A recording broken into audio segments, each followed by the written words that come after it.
कल है चौथी नवरात्रि माँ चंद्रघंटा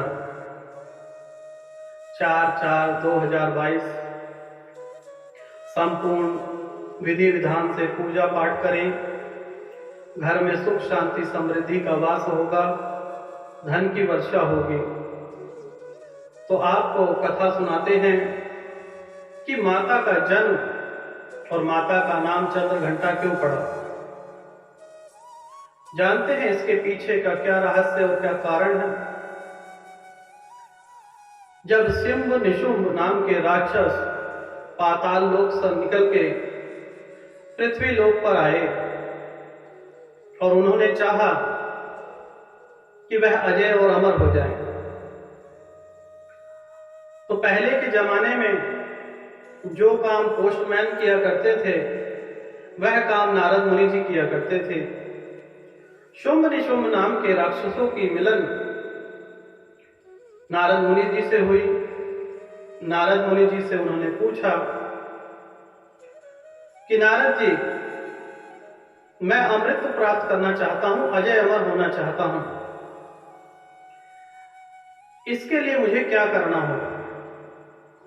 नारद जी कहने लगे, इसके लिए आपको ब्रह्मा जी को प्रसन्न करना होगा और वही आपको वरदान देंगे और आप अजय अमर हो जाएंगे।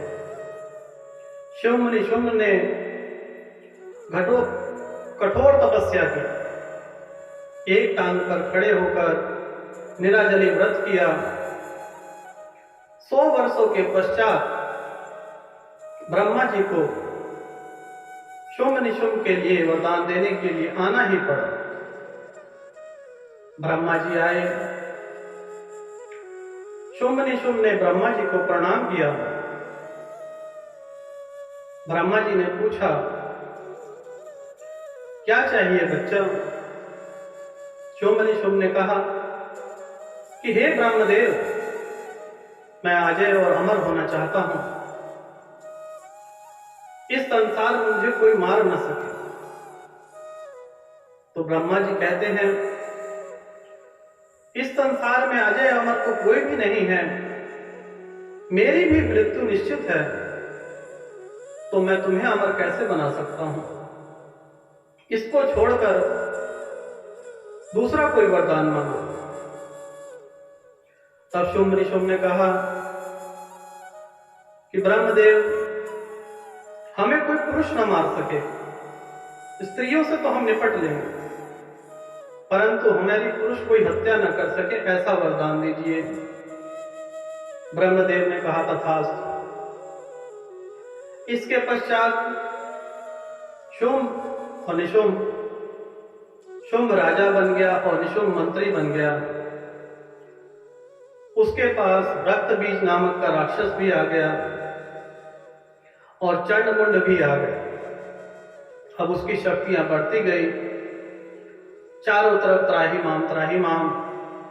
उसने अपने आप को भगवान घोषित कर दिया।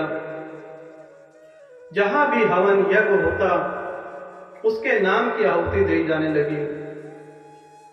उसने पाताल लोक पर विजय प्राप्त की, पृथ्वी लोक पर, अब आकाश लोक पर उसने आक्रमण कर दिया। इंद्रदेव का आसन हिल गया। इंद्र को वहां से उसने युद्ध में हरा दिया। हराने के पश्चात वहां का भी राजा अपने आप को नियुक्त कर दिया। अब वह त्रिलोकीनाथ बन गया। यहां तक कि ब्रह्मा विष्णु महेश सभी देवता हजारों वर्ष तक गुफाओं में छुप गए।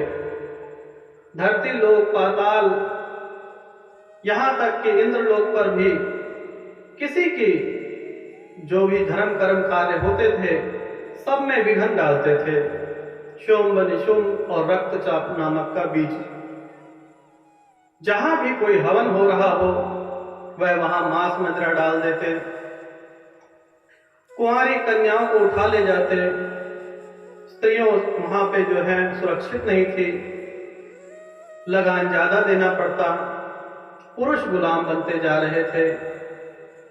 चारों तरफ त्राहिमाम त्राहिमाम, और जहां पर दुख होगा वहां पर भगवान आते ही आते हैं। 1000 वर्ष बीत गए, सभी देवता किसी गुफा में, कोई कहीं पे इधर उधर छिपे बैठे हुए थे। अब शुंभ निशुंभ का अत्याचार बढ़ने लगा। उन्होंने देवताओं पर भी हमला करना शुरू कर दिया। सभी देवता ब्रह्मा विष्णु महेश के पास गए। तब देवलोक की सेना भी वहां पर उपस्थित थी। वहां पर यह प्रस्ताव पारित हुआ कि प्रभु, ब्रह्मा जी ने कहा कि प्रभु, यह मेरे कारण हुआ है, लेकिन निवारण तो आपको ही करना पड़ेगा। वहां पर माता पार्वती विराजमान थी।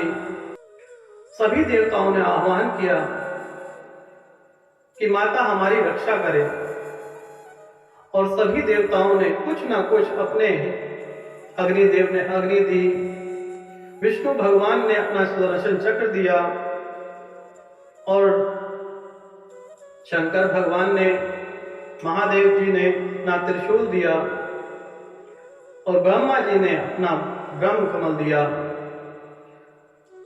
जिसको लेकर माता रणभूमि में उतरती हैं। एक अच्छी सी गायिका के रूप में वीणा लेकर वह शुंभ निशुंभ के राज्य में पहुंचती हैं। वहां पर उनके मंत्री से उनकी मुलाकात होती है। मंत्री ने माता का रूप देखा, मनमोहक हो गया, और वह सोचने लगा कि यह बात शुंभ निशुंभ को बताऊंगा तो वह मुझे इनाम देंगे।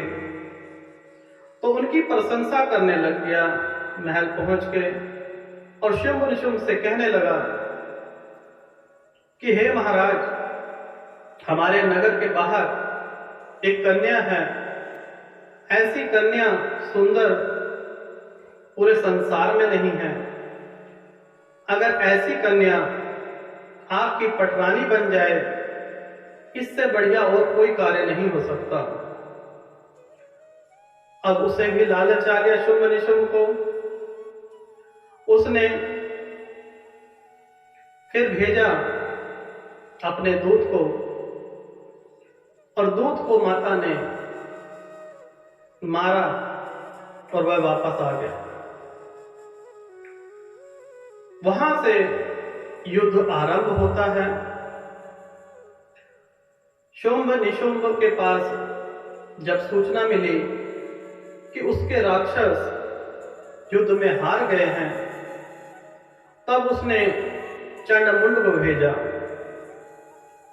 और वहां पर दो देवियां उपस्थित थी, एक माता काली और दूसरा माता चंद्रघंटा। अब कई दिन हो गए, लेकिन उसे हराना असंभव था। तब मां काली रक्त बीज का सारा खून पी जाती हैं और उसे खा जाती हैं। तब रक्त बीज भी समाप्त हो जाता है। अंत में शुंभ निशुंभ दोनों युद्ध में आ जाते हैं, और मां चंद्रघंटा उनका वध कर देती हैं, और देवलोक में फिर से चारों तरफ खुशियां हो जाती हैं, धर्म की स्थापना होती है, चारों तरफ खुशियां ही खुशियां रहती हैं। और यही माता कौशिकी ही आगे चलकर चंद्रघंटा बनती हैं। इनकी पूजा आराधना से आपके जीवन में सुख शांति समृद्धि का भी वास होगा, घर में खुशियां रहेंगे। आज एक दिन एक छोटा सा उपाय करें, सालों साल आपके घर में धन की वर्षा होगी।